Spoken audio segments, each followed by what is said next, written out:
Okay, Perth Bears, how are they looking? Curran, 3 years. Wishart, 5 years. Meaney, 4 years. Sean Russell, 4 years.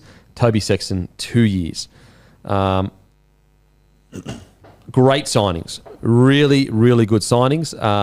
I think that instead of having to pay massive O's for these guys, I think the length of the contract is probably what's getting them across the board. Don't get me wrong, I think they're paying more than what their market value is, but blah, blah. I think these is all really good signings. Now, in comparison to what I've read online, though, I've seen a lot of people go, "Oh, these guys are going to, these guys are going to be competitive from the get-go and maybe, land around the 10th mark." I'm not as bullish on that. I actually think they're still going to probably struggle because the problem is this: is like they've probably spent all their money on this, and you've obviously got Liam Henry. Who's the other guy? Can you get a list up, please, of the potential? You got Liam Henry as well. The problem is this: it's not necessarily that core of your team you got. It's the depth. It's the if injuries happen. It's all that stuff that you look at the Rabbitohs, like they're at full strength. You look at that squad and you go potentially premiership, outside of the half situation, but potentially premiership contenders. Look what happened with them because their depth wasn't great. Roosters have been struggling with injuries years after year. So I love the signings. I think they're great. I'm just not in the camp of like they're going to be fighting for the 8 in the first year now.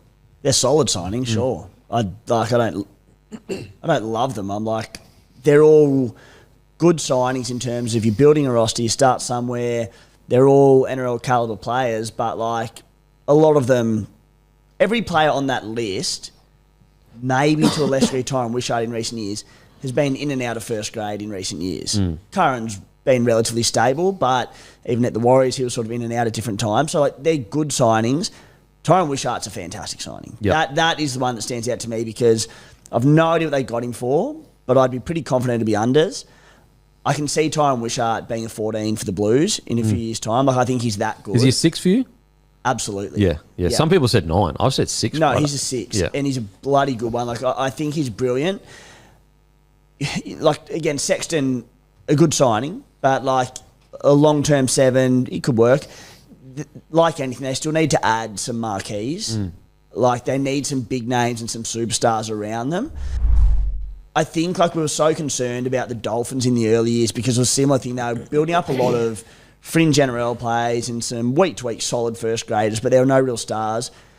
I think what Wayne Bennett did there in the first couple of years was something special that only really Bennett could do. And I also think they had a genuine like future superstar in Isaiah Katoa pulling the strings. And they jagged the hammer. Yeah, off and the they bench jagged at the Cowboys, hammer. yeah. So like, who is going to be the like Isaiah Katoa in this squad? Who is going to be the hammer that turns into a superstar sort of thing?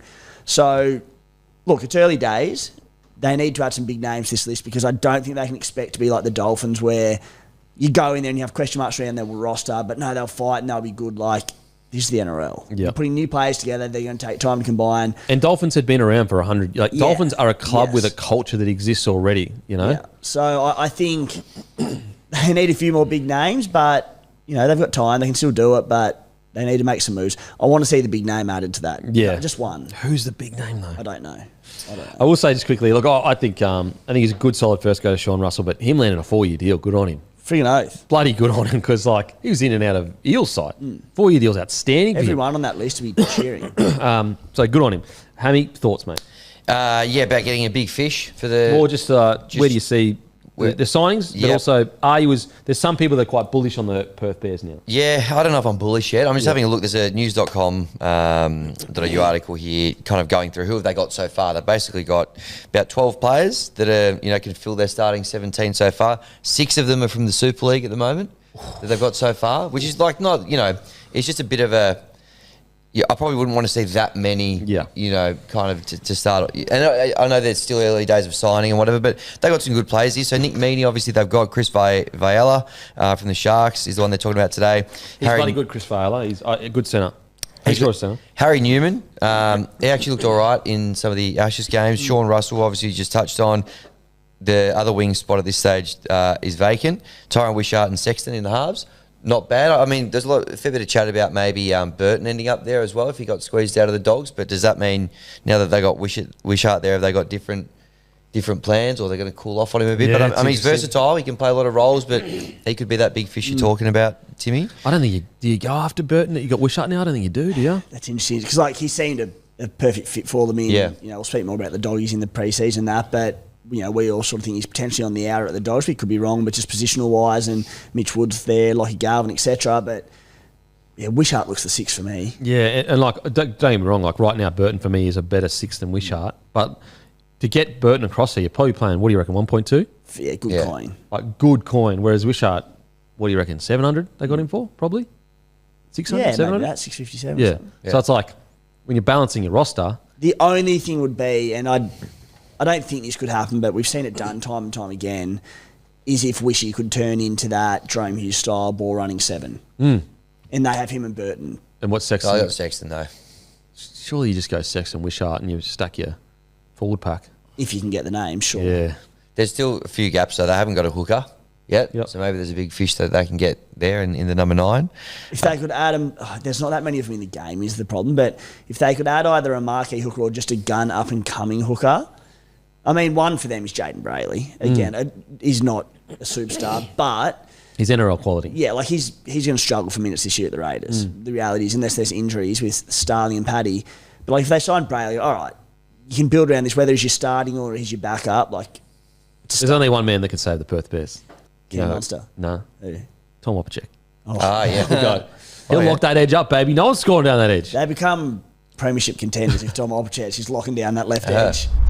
Here's the rest of the forward pack. Well, they got so far too. They got Liam Henry, Isaac Fasua Malawi, Luke Smith, who plays for the London Broncos, James McDonald from the Leeds Rhinos, Curran, and Amali Bittengarne from the London Broncos as well. So, still a few spots to shore up, and probably they want a couple of more bigger names there, you think, as well. A lot to do. They need, and again, so much easier said than done, they need a marquee 1 or a 9 to add to Wishy and Sexton in the halves.